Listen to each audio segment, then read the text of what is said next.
Aujourd'hui, la plupart des hommes, c'est pas des hommes. Est-ce que ça vaut le coup de faire plus d'argent pour faire plus d'argent? Toi qui es dans un monde de requins, comment tu fais pour rester une bonne personne? Moi j'ai un pourquoi qui est hyper fort, aider les femmes à oser rêver grand parce que moi j'aurais voulu avoir quelqu'un qui m'inspire. J'ai un peu un avantage d'être une femme aujourd'hui parce que tu vois je suis mon intuition et je fais les choses avec le cœur. Si ça me fait peur, si je sais que je vais sortir de ma zone de confort, c'est que c'est la meilleure chose à faire. La plupart des mecs, ils pensent que quand ils vont faire grave d'argent tous les mois, ils vont trouver une copine. Forcément, je suis passée d'étudiante qui avait pas d'argent et genre je faisais tous les jobs du monde pour avoir un petit peu de sous, à bien gagner ma vie. Mais est-ce qu'au fond de toi, il y a toujours cette petite envie de dépendre d'un homme, de dire que j'aimerais bien qu'un homme quand même m'entretienne un petit peu, m'emmène sortir, me balade? Aujourd'hui, on se retrouve avec un invité assez spécial parce que c'est le premier homme qui vient sur le podcast. Enchanté. Et l'idée, c'était vraiment d'avoir quelqu'un pour animer le podcast et orienter aussi la discussion parce que je pense qu'il nous a préparé des sujets intéressants parce que je ne sais pas les questions qu'il va me poser ou même les grosses thématiques. Je te laisse te présenter. Déjà, bonjour à toutes les girl boss. Moi, c'est Yakin Pongo sur Instagram. Je suis également coach, un peu comme Jutoun, comme votre girl boss préférée. Et moi, j'aide surtout les hommes à atteindre l'excellence, donc tout ce qui va être dans le développement personnel, la santé, les compétences sociales, etc. Tout ce qui entoure ces domaines-là. Et je suis vraiment content d'être là, parce que je crois que je suis le premier invité homme ici. Ouais. Et croyez-moi, j'ai cuisiné votre girl boss, j'ai cuisiné Jutoun. Il y a tout type de sujets, tout ce que vous voulez savoir, vous le saurez dans ce podcast, donc restez bien. Vous allez apprendre des choses croustillantes sur Juju aujourd'hui. Trop bien. Merci à toi de prendre le temps. Avec plaisir. Et hâte de savoir les questions. Avec plaisir. Déjà, on va commencer par quelques questions déjà de base. Et je pense que c'est une question que toutes tes girls pourraient se poser. Parce que tu vois, toi, tu es arrivé quand même à un certain niveau aujourd'hui. Mais est-ce que quand tu as commencé donc, tout ce qui était entrepreneuriat, business, est-ce que tu étais une personne qui était assez éparpillée, qui voulait faire plein de projets en même temps, qui voulait commencer plein de choses et aller dans plein de directions différentes? C'est une bonne question. Je suis en train de réfléchir au début. Je sais que justement, quand je me suis lancée, en fait, j'étais pas prédestinée à me lancer. Genre, ça s'est un petit peu fait tout seul. Et je pense que j'ai juste suivi le flow. En gros, je suis arrivée à Bali et j'étais en mode, faut que je fasse mon activité. Enfin, j'étais community manager, je voulais développer ça. Et je pense que j'avais pas plein d'idées dans tous les sens. Et ça, d'ailleurs, ça a été un truc, quand je me suis lancée, je me disais, mais j'ai pas d'idée. Enfin, je sais pas où aller, j'ai pas d'idée de business, etc.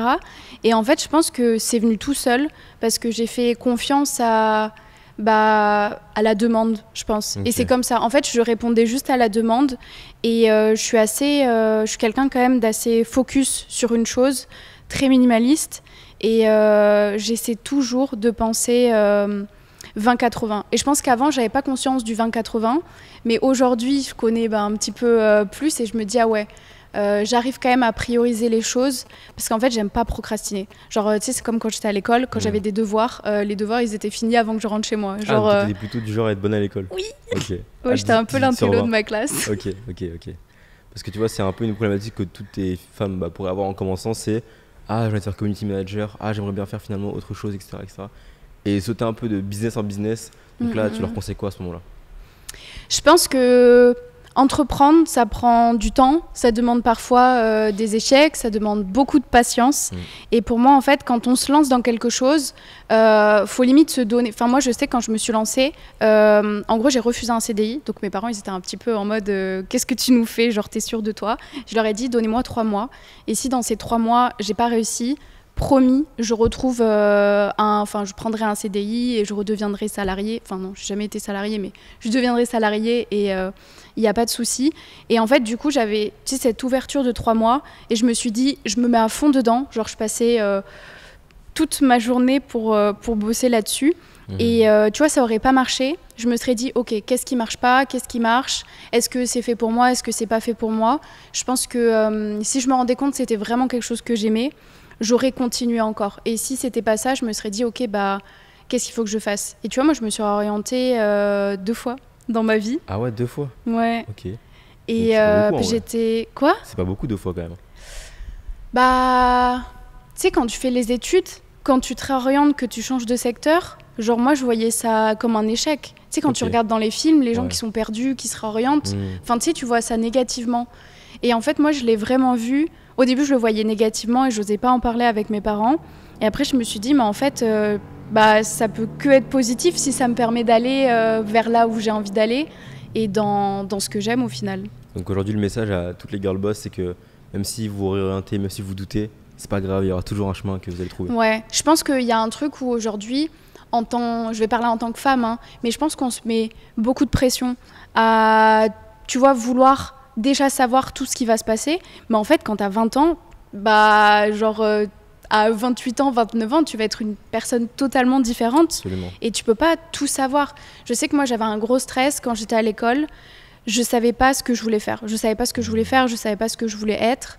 Et je me mettais la pression parce que je me disais, mais tu sais, à chaque fois que tu devais trouver un job, un stage ou postuler pour une école, tu devais leur présenter ton plan professionnel.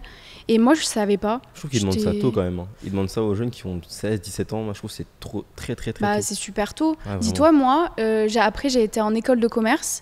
Quand j'ai passé... avant d'aller en école de commerce, je savais même pas que ça existait. Le business ? Les écoles de commerce, les écoles de commerce, ok. Genre moi j'étais en fac de maths parce que c'était comme ça et au final après j'ai rencontré des gens qui étaient en école de commerce et je suis en mode mais ça a l'air tout stylé ce que vous faites. C'est vrai parce que souvent on a ce truc de quand on est dans notre vie on est dans un wagon et du coup on voit que la fenêtre qu'il y a dans notre wagon et quand tu sors du train notre entourage aussi. C'est ça en fait. Et quand tu sors du train tu te rends compte qu'il y a tellement de trucs et justement en parlant d'entourage, toi qui es dans un monde de requins en ce moment qui est vraiment dans un monde ultra compétitif, comment tu fais pour rester une bonne personne, pour garder ton authenticité parce que dans ton monde il faut être compétitif et parfois peut-être que ça engendre de faire des choses plus vicieuses, plus malsaines pour justement être compétiteur. Donc comment tu fais pour rester toujours authentique, toujours jutoune, la petite fille tranquille, etc. En gros, à chaque fois qu'on va prendre une décision dans mon business, on va se dire pourquoi on le fait. Et en fait, moi j'ai un pourquoi qui est hyper fort, qui est de vraiment aider les femmes à oser rêver grand parce que moi j'aurais voulu avoir quelqu'un qui m'inspire et qui m'aide à me dire si j'ai envie de faire ça je peux le devenir. Et en fait à chaque fois je me dis est-ce que ce que je vais faire là ça va m'aider pour mon pourquoi. Et des fois tu vois il y a des trucs où je vois des entrepreneurs autour de moi, ils ont genre des gros hacks, des gros trucs etc. Et je me dis mais est-ce que ça vaut le coup de faire plus d'argent pour faire plus d'argent? Non. Parce que mon rôle à moi, c'est d'avoir le plus d'impact possible sur un maximum de femmes possible et les aider à développer leur plein potentiel. Donc au final, je pense que j'ai un peu un avantage d'être une femme aujourd'hui parce que tu vois, je suis mon intuition et je fais les choses avec le cœur. Incroyable. Justement, tu parles de cœur. Est-ce que pour être une girl boss, il faut avoir de l'ego? C'est une bonne question. Vas-y, on en a déjà parlé. Ah mais ça m'intéresse d'avoir ta réponse. Est-ce qu'il faut avoir de l'ego? Je pense que... Je dirais pas forcément qu'il faut avoir de l'ego, mais qu'il faut avoir de la confiance en soi. Et je pense qu'avoir de l'ego, ça aide aussi à avoir confiance en soi. Parce qu'il y a plein de trucs où je pense que je me serais pas lancée ou j'aurais pas fait si j'avais pas confiance en moi. Ok, donc c'est plutôt une forme de haute confiance en toi. Une confiance limite inébranlable où tu te dis... Je peux tout faire. Ça ouais, mais genre, tu sais, c'est un petit peu un truc en mode de fake it till you make it. Ah, tu penses? Parce que, mais oui, mais il y a des trucs, genre, j'ai pas du tout confiance en moi. Hein. Genre, il y a plein de trucs. Quand je le fais, je suis pas bien. Comme genre, comme faire des conférences. Genre, ça, c'est vraiment le truc, ouais, genre, je stresse de ouf. Mais en fait, en mode, je sais que ça va me faire sortir de ma zone de confort, mais je sais que ça va, genre, faire du bien à plein de personnes. Et du coup, je me dis, faut que je sorte de ma zone de confort parce que à mes élèves, je leur dis tout le temps de sortir de leur zone de confort. Et en gros, quand il y a un truc où je suis pas à l'aise, je me dis, si ça me fait peur, si je sais que je vais sortir de ma zone de confort, c'est que c'est la meilleure chose à faire. Incroyable. Et du coup, je vais, là, je crois que c'était il y a 2 ans, j'étais vraiment pas à l'aise. Genre, dès que je montais sur scène, j'avais des gouttes qui tombaient. Enfin, genre, j'étais pas bien. Genre, j'oubliais. Moi, quand j'étais à l'école, j'oubliais mon prénom quand je devais lever la main ou quand on m'interrogeait. Genre, je savais plus qui j'étais, je savais plus les questions, les réponses. C'est très paradoxal parce que tout entrepreneur qui est dans la niche infopreneuriat, le big rêve, le big dream, c'est de faire des conférences TEDx, d'aller dans des grandes assemblées, de faire des grosses conférences dans des grosses écoles, des grosses scènes, tu vois. Toi, tu me dis que finalement, c'est pas trop ton truc. Ouais, c'est pas mon truc. En fait, j'aime bien être, tu vois, en petit comité, en petit groupe. Et ouais, je suis pas forcément à l'aise à parler devant plein de personnes. Après, en fait, je le prends un peu comme un challenge et me dire, vas-y, je vais le faire. Ok, c'est intéressant. Ok, aujourd'hui, toi, tu as un statut qui fait que du coup, tu dépends plus de personne, ni d'un homme, ni de tes parents, ni de ta famille. Oui. Mais est-ce qu'au fond de toi, il y a toujours cette petite envie de dépendre d'un homme, de te dire que j'aimerais bien qu'un homme quand même m'entretienne un petit peu, m'emmène sortir, me balade. Est-ce qu'il y a toujours ce désir au fond de toi? Bah oui, j'aimerais bien quand même. Genre, je pense qu'il y a un peu cette conception de, comme je suis une girl boss, entre guillemets, bah, je suis ultra masculine et j'ai envie d'être indépendante, j'ai envie de faire mes trucs, j'ai envie, tu sais, genre de l'idée et tout. Mais en fait, genre, quand je rentre chez moi le soir, j'ai juste envie d'être, tu sais, une petite femme, enfin, en vrai, si un petit peu, j'aimerais bien me faire entretenir, genre, tu sais, genre... Fais gaffe, parce que là, tu vas te faire détester par certaines femmes. Pour toi, t'as le statut pour le dire. C'est ça qui est marrant. Oui. Mais c'est parce que, tu vois, je me dis, genre, oui, j'ai ma partie masculine, mais j'ai aussi ma partie féminine. Et genre, j'ai envie d'être une petite femme quand je rentre à la maison, qu'on prenne soin de moi, que j'ai un homme masculin et qui est là et, tu vois, qui organise tout pour moi. Et j'ai tellement de décisions à faire la journée que, ouais, j'ai envie de pouvoir être dans ma féminité aussi quand je rentre à la maison. Et je pense que je suis aussi la première à pas aimer, on va pas dire pas aimer, mais je sais qu'il y a des couples dans mon entourage où les femmes, elles restent à la maison et elles vont servir leur mec. Et en fait, moi, je me dis, j'ai pas envie de servir mon mec, genre j'ai envie qu'on construise un truc ensemble. Et pour ça, j'ai aussi besoin de quelqu'un, tu vois, de masculin qui va me permettre d'être dans ma féminité. Donc toi, il te faut un compétiteur qui puisse quand même entretenir ton niveau de vie, même si tu arrives à le faire toute seule. Mais c'est pas vraiment pour le moyen financier, c'est plus symboliquement, pour ton énergie. Si je comprends bien. Ouais, tu vois, je me vois... Enfin, si la personne, elle gagne plus ou moins que moi, c'est pas forcément ça qui va faire que ça va pas être OK. Mais quelqu'un qui va être assez masculin pour que moi, je puisse être dans ma féminité. Ok, hyper intéressant. Et justement, en parlant de féminité, en général, je pense que tes girl boss sont assez timides. Donc, est-ce que tu penses qu'aujourd'hui, tu pourrais réussir en entrepreneuriat en étant une femme timide? Ah oui, moi je suis timide de ouf, hein. Tu trouves? Oui. Ah, je trouve pas que t'es timide, moi. Là, je trouve pas que t'es timide. Non, en vrai, je pense que j'ai grave travaillé sur moi et j'ai énormément évolué. Genre, quand j'étais petite, dis-toi que tout le monde se moquait de moi parce que je devenais toute rouge. Genre, à chaque fois qu'on me parlait. Genre, quand j'étais petite, genre, j'étais vraiment hyper timide. Je savais que j'étais une tomate, tout le temps. Genre, dis-toi, j'avais même les oreilles qui devenaient rouges. Genre, tout le monde se moquait de moi pour ça. Et en fait, je pense qu'il y a un moment où je me suis dit, même si je suis timide, pour faire les choses que j'ai envie de faire, il faut que je les fasse, quoi qu'il. Et tu vois, je pense que le fait de ne pas être à l'aise en mode conférence, c'est aussi parce que je suis hyper timide. Okay. Et ça dépend de l'environnement dans lequel je vais me trouver. Et je pense que j'ai un côté très introverti et un côté très extraverti, et en fonction des personnes et des cercles dans lesquels je suis.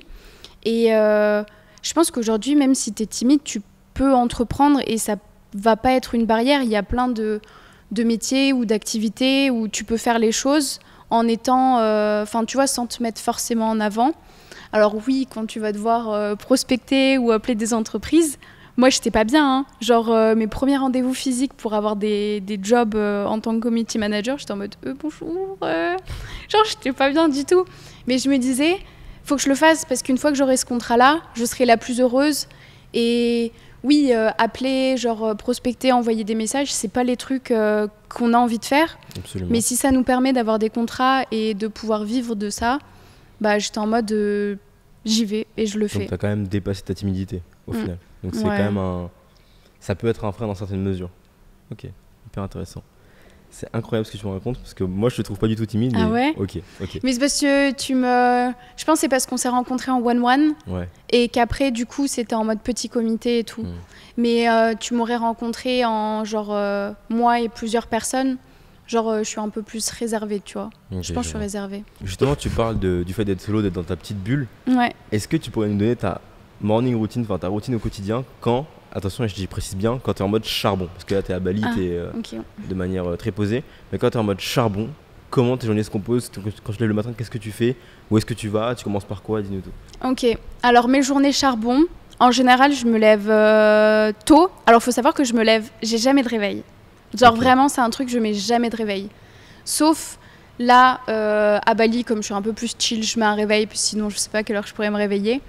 Mais normalement, je me lève, tu vois, par exemple, Dubaï, c'est vraiment mes journées charbon. Je suis debout à, je dirais, 7-8 heures. 7-8 heures, ok. 7-8 heures, je me lève, je commence à répondre à... En gros, je regarde mes messages, direct.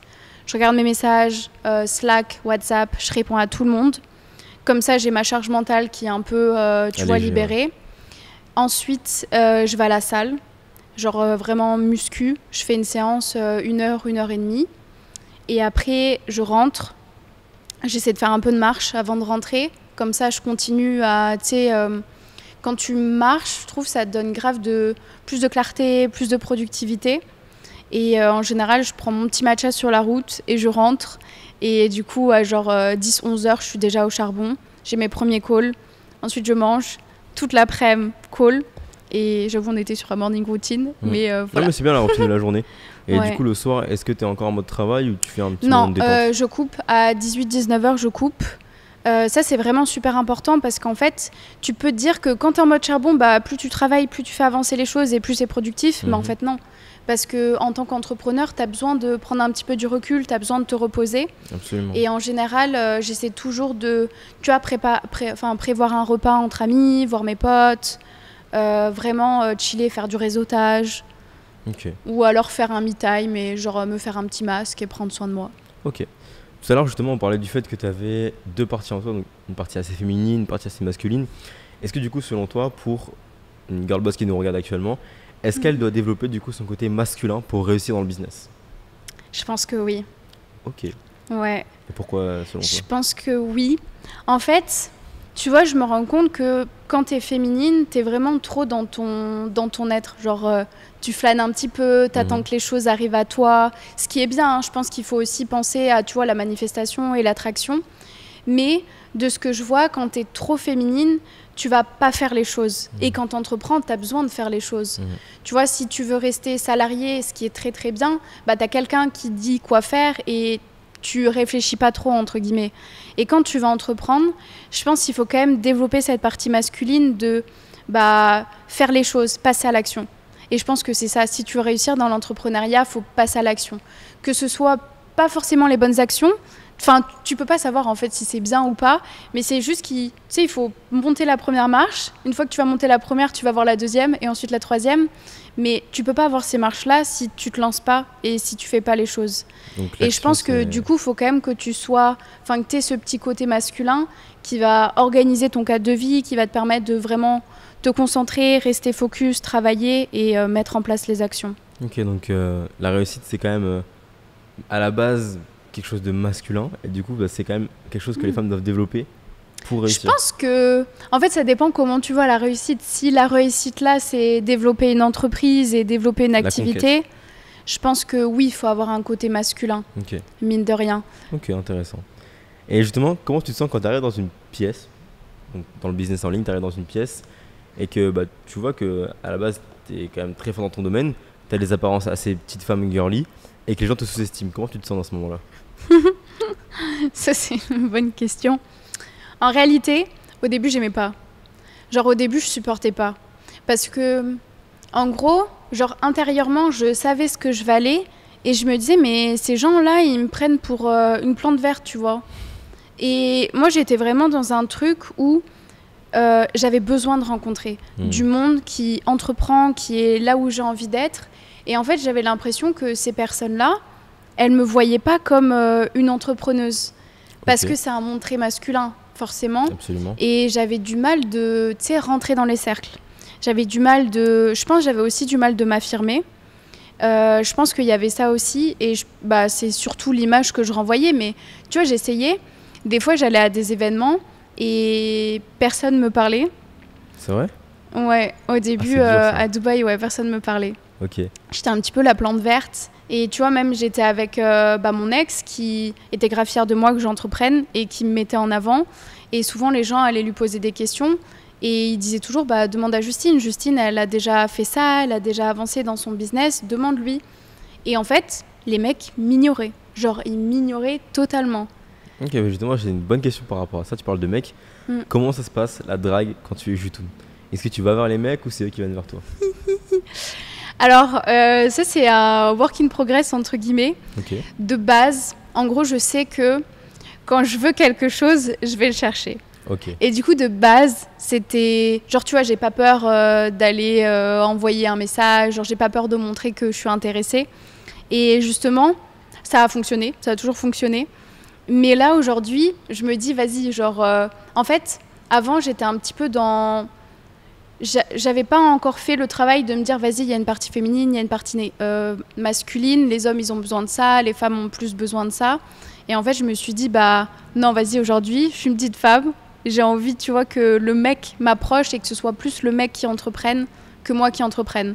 Parce que je suis tellement en train de tout entreprendre dans ma vie quotidienne que bah, j'avais tendance à entreprendre aussi dans la vie personnelle. Et aujourd'hui, je me suis dit non, j'ai vraiment envie que bah, ce soit le mec qui fasse tout parce que moi, ensuite, j'ai besoin de quelqu'un d'hyper masculin. Et si c'est moi qui commence à faire les choses, bah, ça déséquilibre déjà depuis le début. Ok, donc du coup, tu mets dans quelle disposition pour qu'un homme vienne t'aborder? Comment tu fais en sorte que justement un mec se dise faut que j'aille voir cette femme? Je pense que c'est... Comment dire En gros, si je suis pas intéressée, je suis pas de bonne humeur, je pense que ça se voit que je suis grave fermée. Mais en règle générale, je suis quand même assez ouverte. Genre, j'ai le smile jusqu'aux oreilles. Et je pense que je suis quand même assez abordable. Ouais, c'est vrai. Parce que la première fois qu'on s'est rencontrés, justement, c'est parce que je t'ai abordé. C'était à la salle Nirvana. J'ai dit, c'est Jutoun, toi? Oui. Moi, je suis arrivée, genre, grand smile. C'était assez marrant. Ok, hyper intéressant ta réponse. Et du coup, là, j'ai une autre question par rapport à tes girls, du coup, qui nous regardent et qui ont des résultats incroyables. Parce que je pense que tu fais plein d'interviews au quotidien, même toutes les semaines avec tes élèves. Même hier avant-hier, avec mes élèves à Bali. En fait, tout le temps. Et du coup, comment tu te sens de voir que des fois, tu as des femmes qui sortent de Liberté Digitale, qui touchent 3, 4, 5 000 euros par mois? Comment tu te sens? Est-ce que tu es fière? Comment tu te sens intérieurement? Est-ce qu'il y a un truc qui explose en toi? Alors en vrai, genre, il y a eu pendant un long moment, j'étais un petit peu dans le déni. Et tu vois, genre, je me mettais un petit peu en retrait et j'avais du mal de conscientiser en gros l'impact que j'avais. Et c'est pour ça que j'ai commencé à rencontrer les filles en physique. Et tu vois, bah, là, il y a 2 jours, j'ai rencontré des élèves à Bali. Et tu vois, quand elle m'a dit bah, c'est grâce à toi, j'étais en mode et je commence à avoir les larmes aux yeux. J'étais en mode moi Et en fait, tu vois, aujourd'hui, genre, je suis grave fière parce que je me dis c'est pour ça que j'ai travaillé, c'est ça qui m'anime au quotidien, c'est pour ça que je me lève le matin, que je travaille, que je fais tout ce que je fais aujourd'hui. C'est parce que j'ai vraiment envie de pouvoir aider des femmes à prendre confiance en elles, à se lancer. Et en vrai, il y a une petite fierté, tu vois. Mais je sais que quand on me dit c'est grâce à toi, Justine, je suis tellement gênée, je suis en mode non, c'est grâce à toi, c'est toi qui as tout mis en place parce que c'est grâce à elle en premier. Je pense que j'ai juste été, enfin c'est ce que je leur dis à chaque fois, j'ai été un petit peu le coup de pied aux fesses qui a fait qu'elles se sont dit ah ouais, j'en suis capable. Et du coup, je me dis si avec mon équipe, si avec Liberté Digitale, on est capable de faire ça, c'est que c'est bon, on a tout gagné. Parce que c'est vrai que tu as quand même des résultats clients qui sont incroyables, des 4 000, 5 000. Et en vrai, même si nous on est dans le business, donc on sait qu'on peut faire beaucoup plus. Mais quand tu commences la vie et que tu sors de tes études ou de ton CDI et tu fais 5 000 euros par mois, c'est des fois 2-3 fois ton salaire de base, c'est incroyable. Donc franchement, par rapport à ça, top, Liberté Digitale, il y a des résultats dans tous les sens. Donc c'est trop bien. On va plus revenir du côté des hommes. Qu'est-ce que tu conseillerais à un homme qui voudrait trouver une girl boss? Parce que du coup, toi, j'imagine que tu formes des girl boss, donc des femmes qui entreprennent, qui prennent soin d'elles, qui vont au sport, qui sont healthy, qui ont un bon mental. Donc comment tu conseillerais à un homme d'être pour justement avoir ces girl boss là auprès d'eux? C'est une bonne question, ça. Déjà qu'il faut que ce soit des hommes. Attends, réponds pas parce que j'ai une question après justement par rapport aux hommes. Ah merde. On va les éteindre. Je pense que aujourd'hui, la plupart des hommes, c'est pas des hommes. En gros, je vais m'expliquer, mais tu vois, j'ai l'impression que y en a très peu qui sont capables de faire le travail sur eux, de, tu vois, être vraiment à l'intérieur, tu vois, des bonnes personnes, s'intéresser au développement personnel, s'intéresser à comprendre les femmes. Tu vois, c'est des trucs tout bêtes, mais par exemple, genre, j'avais lu le livre Les hommes viennent de Mars et les femmes de Vénus. Ouais. Et en tant que femme et en tant qu'homme, on va genre être totalement différents. Tu vois, par exemple, si moi j'ai ma journée qui n'a pas été bien, je vais rentrer et j'ai juste envie d'avoir quelqu'un qui m'écoute. Et le mec, il va résoudre les problèmes.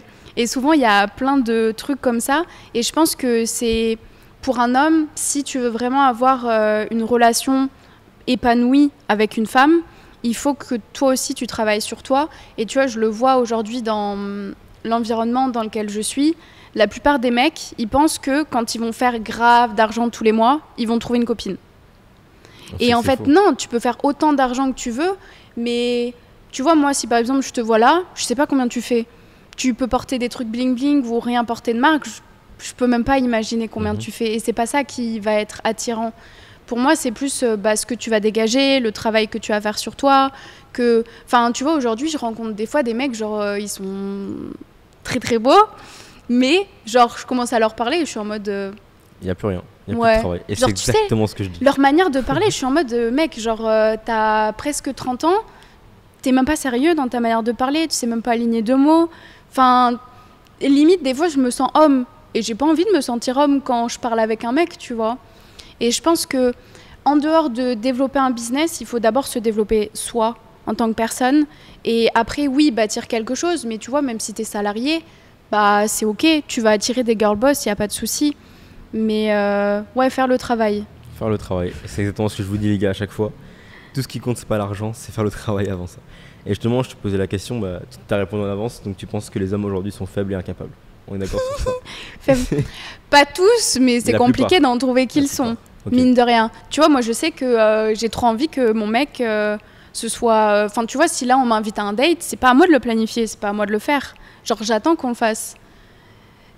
Et je trouve qu'aujourd'hui, il y a trop peu de mecs qui sont capables de prendre les choses en main. Moi, je suis d'accord. Et tu vois, je crois que je te l'ai dit hier, ou je devais le dire à Manon, mais j'ai l'impression qu'aujourd'hui, genre les hommes, c'est les premiers à se plaindre que les femmes sont trop masculines, mais c'est à cause d'eux qu'on est obligé de devenir masculine. Moi, c'est mon avis aussi. Je pense que en fait, la balance s'est inversée dès le moment où les hommes, ils avaient plus ce drive masculin d'être des hommes. Et donc, nécessairement, les femmes, elles ont dû inverser les polarités. Et il y a une énergie masculine qui a grimpé chez les femmes, une énergie féminine qui a grimpé chez les hommes. Et aujourd'hui, c'est vrai que on peut critiquer autant qu'on veut les femmes, voilà, il y a plein de trucs qui vont pas, etc., tout ce que tu veux. Mais moi, je considère que le premier problème, c'est l'incapacité des hommes à être des hommes et justement à subvenir aux besoins d'une femme. Et je parle pas des besoins financiers, je parle des besoins émotionnels, des besoins en termes d'empathie. Il y a peu d'hommes qui arrivent à se poser, à écouter une femme et à lui dire écoute, je sais que tu as une journée difficile, juste je t'écoute, dis-moi tout. Et ça, tu vois, rien que ça, c'est un homme, apprenez à faire ça, il réglerait tellement de soucis dans sa relation, dans son rapport aux femmes, mais ça, c'est un autre travail que les gens sont pas prêts à faire. Ils préfèrent lancer des business, voilà, essayer tel ou tel business, alors qu'en vrai, tout ce qu'il y a à faire, c'est un travail à l'intérieur, parce que ça commence vraiment là-dedans. Et une fois que là-dedans c'est réglé, tout va mieux à côté. Donc ça, mais je pense que quand tu fais le travail aussi à l'intérieur, tu vas plus rayonner et attirer à toi des choses, et que ce soit des relations ou même des opportunités.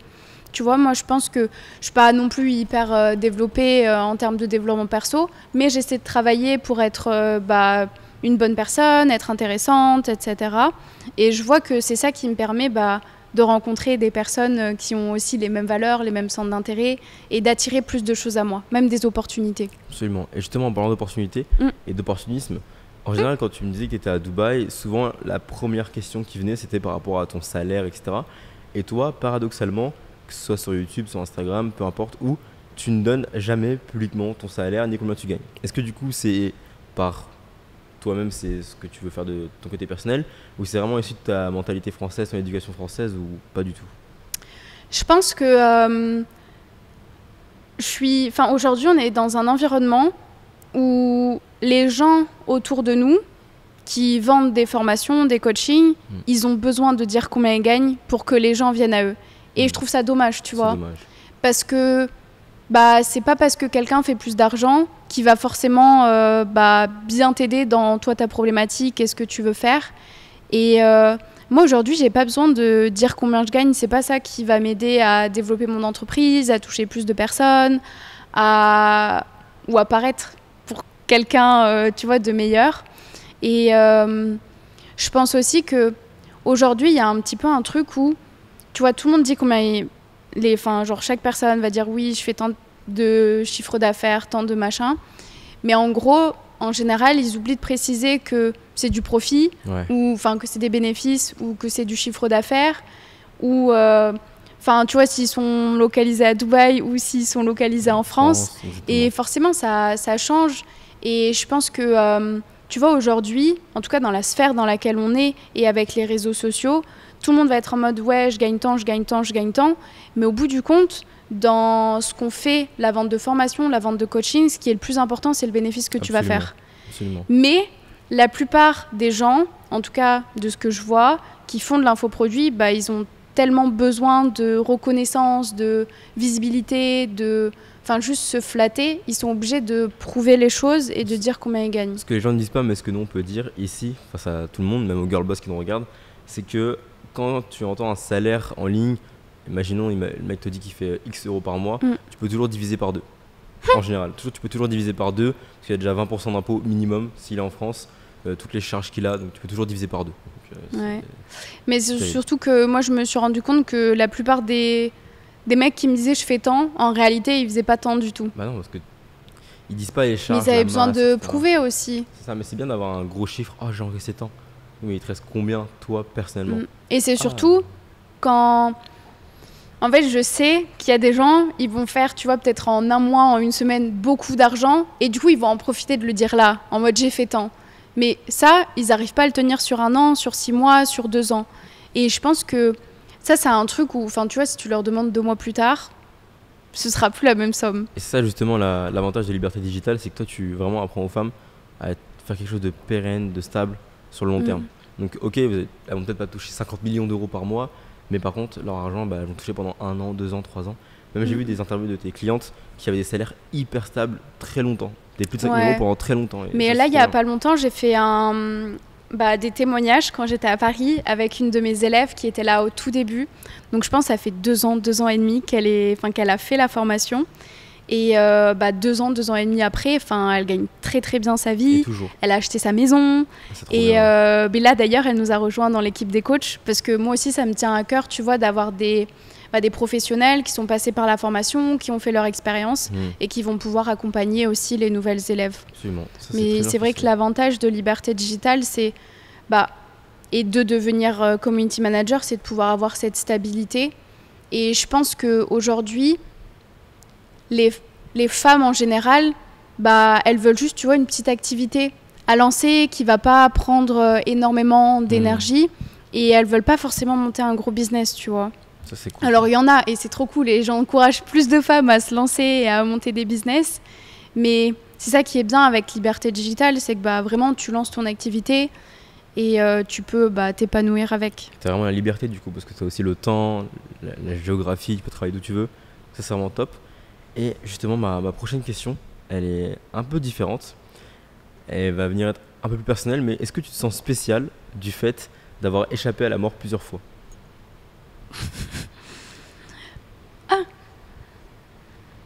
Non, je crois pas. Tu te sens pas je me sens pas spéciale, mais je me sens plus forte. En gros, tu vois, et c'est un peu bizarre à dire comme ça, mais des fois, je traverse des trucs hyper durs et je me dis, mais j'aurais pu plus être là.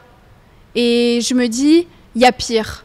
Et en fait, c'est ça qui arrive des fois à me faire relativiser. Quand je vis vraiment quelque chose de dur, je me dis, mais en fait, là, ok, oui, je suis pas bien. J'accepte de pas être bien.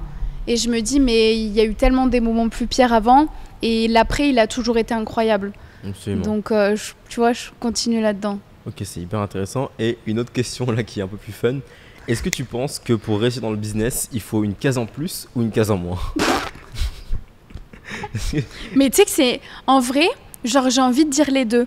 Parce que d'un côté, je pense que quand tu as une case en moins, entre guillemets, je veux pas rabaisser les gens, mais la plupart des entrepreneurs que j'ai rencontrés, ils ont des fois pas le bac. Genre, ils ont même pas de master. Moi, j'ai un bac plus 5, moi j'ai 3 diplômes, moi j'ai tout fait.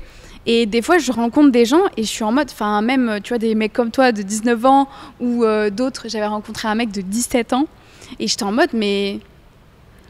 tu vois, genre, ils ont pas forcément fini leurs études, ils ont pas forcément... Bon, je dis pas que t'as une case en moins, mais tu vois, il y a des gens qui ont pas forcément fait tout le parcours scolaire, qui étaient pas bons à l'école, qui faisaient partie de ces gens qui réussissaient pas.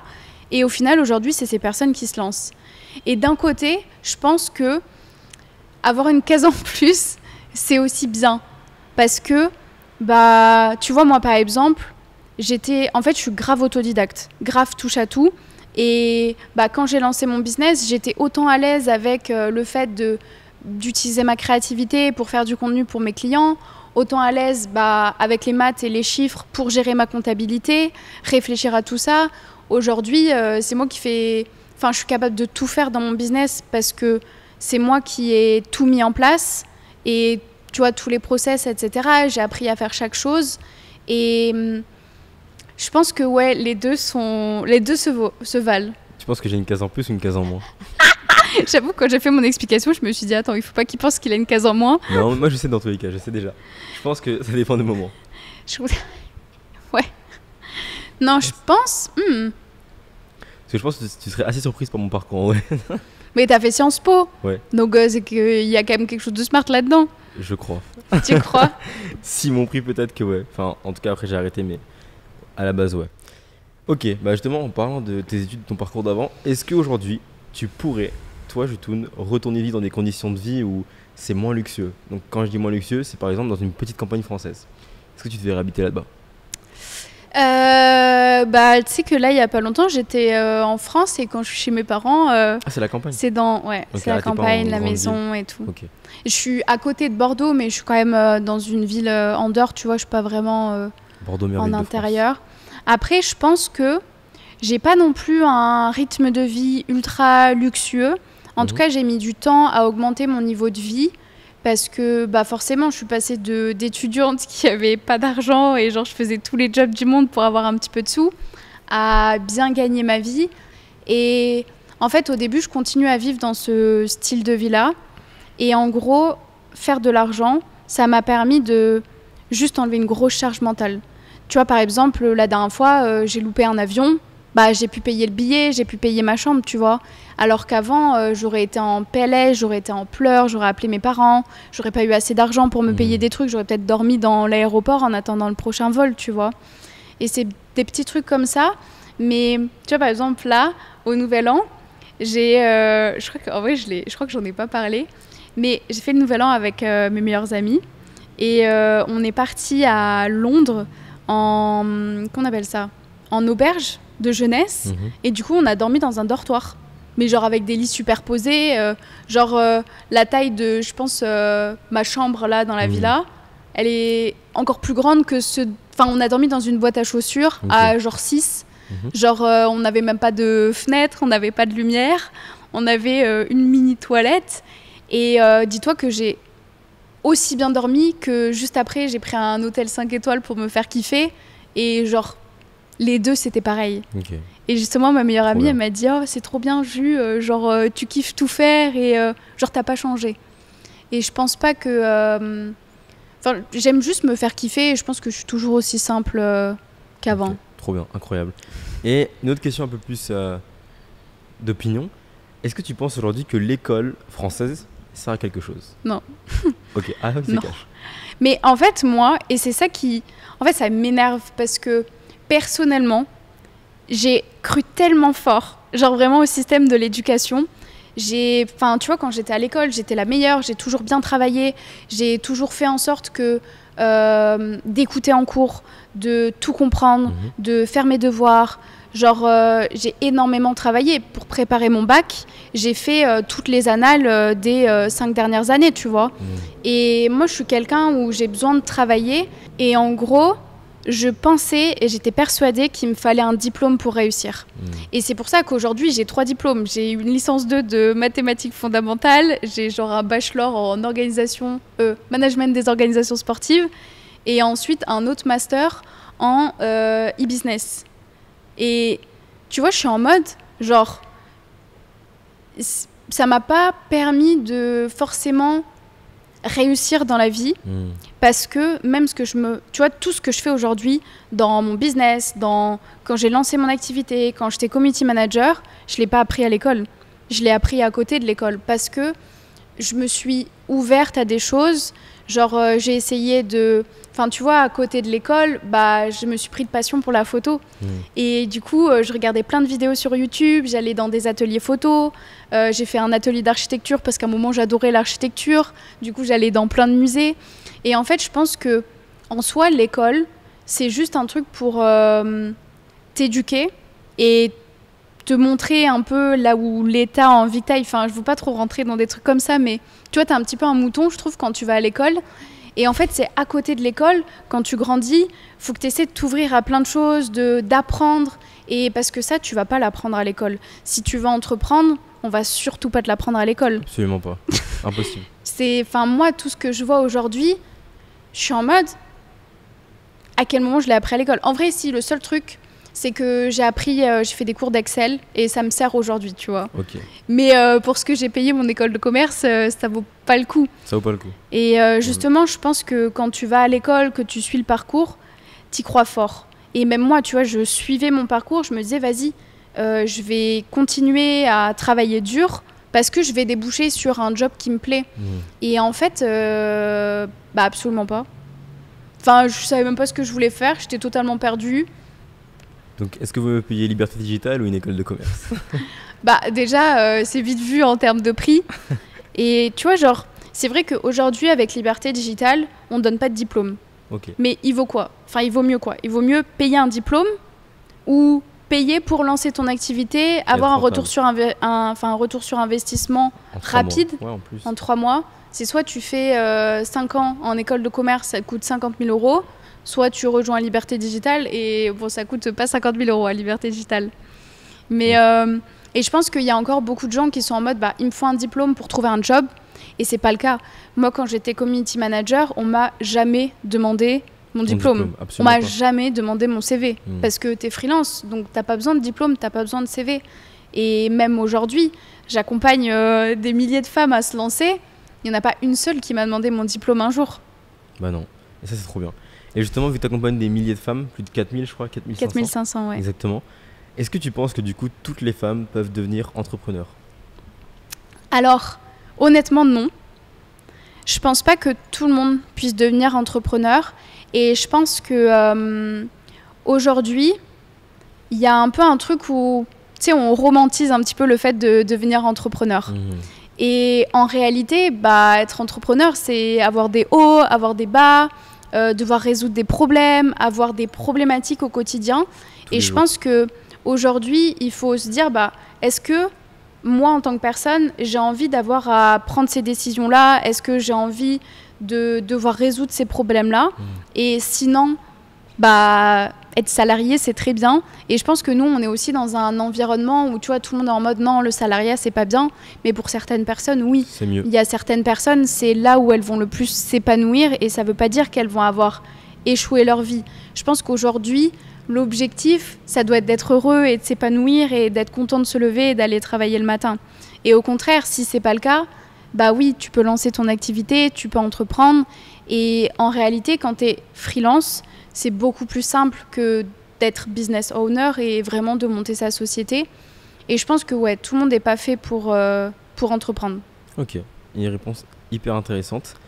Et du coup, autre question qui n'a rien à voir, mais là c'est encore une fois sur les femmes.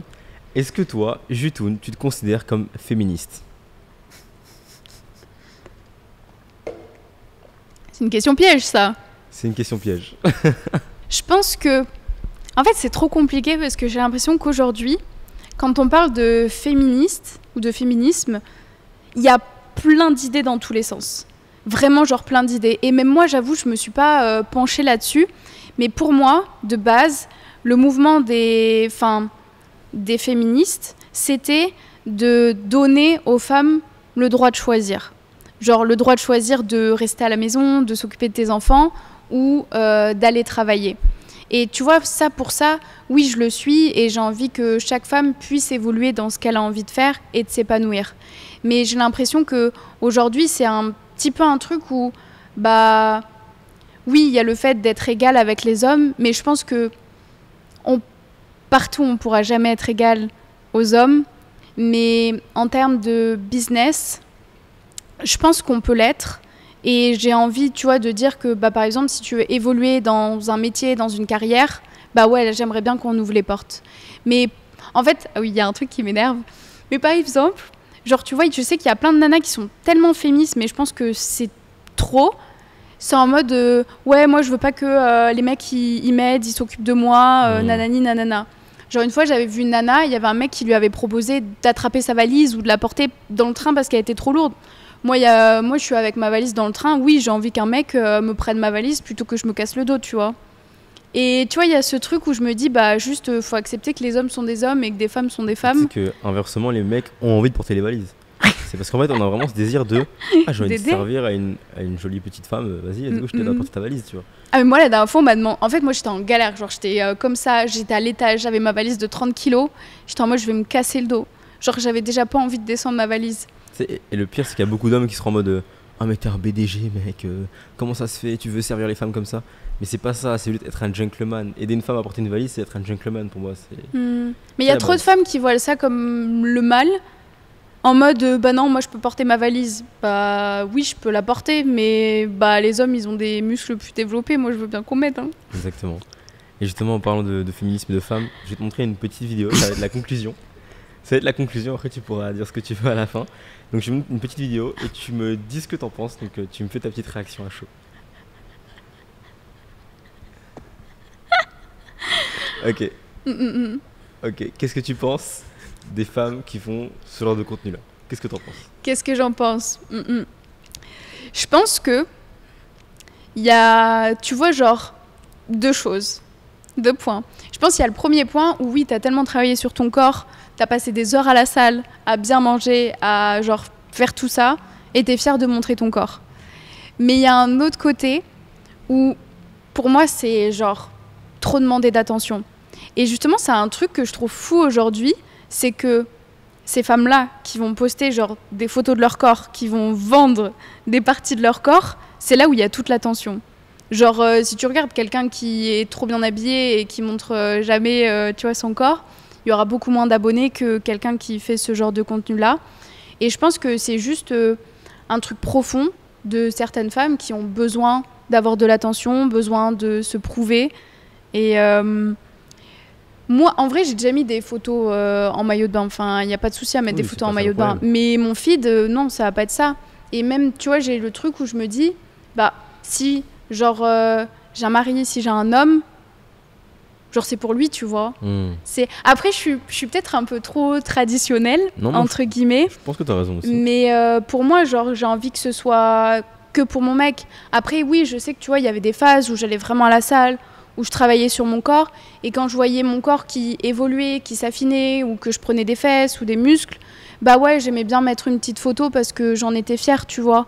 Mais je pense qu'après, il faut faire la part des choses entre bah, un contenu vulgaire pour vraiment genre attirer l'attention, et un contenu où ça reste, tu vois, une belle photo, où, tu vois, je pense que faire de la photo aussi, de temps en temps, ça peut être une prise de confiance en soi. Tu vois, moi, j'ai beaucoup de copines qui veulent faire des shootings photos pour prendre confiance en elles. Et même moi, il n'y a pas longtemps, j'ai fait un shooting photo. Et oui, tu vois, j'avais un blazer un petit peu ouvert, genre, j'avais pas de soutif. Mais c'est parce que c'était aussi une manière de m'affirmer et de prendre confiance en moi. Mais c'était pas une photo que... Enfin, en tout cas, je pense, hein, quand tu vois la photo, tu te dis pas j'ai envie de la démonter, tu vois. C'était pas ça l'objectif. C'était vraiment de... Genre, tu vois. C'était tellement violent. Et voilà. Mais non, mais même moi, j'ai des réels, des fois. Genre, les nanas, genre, elles sautent pour avoir les seins qui sautent. Je suis en mode... Ok. Je sais pas trop mon truc, je m'y connais pas du tout. Hein. Je connais pas les noms. C'est quoi une femme? C'est quoi une femme? Ok, bah pour moi on a fait le tour. J'ai posé toutes mes questions, c'était super intéressant tes réponses. Ça m'a fait très plaisir de participer au podcast. Toutes les girl boss, les gars. Non, du coup pas les gars, du coup. Bah les non, filles, pas les gars. Liberté digitale.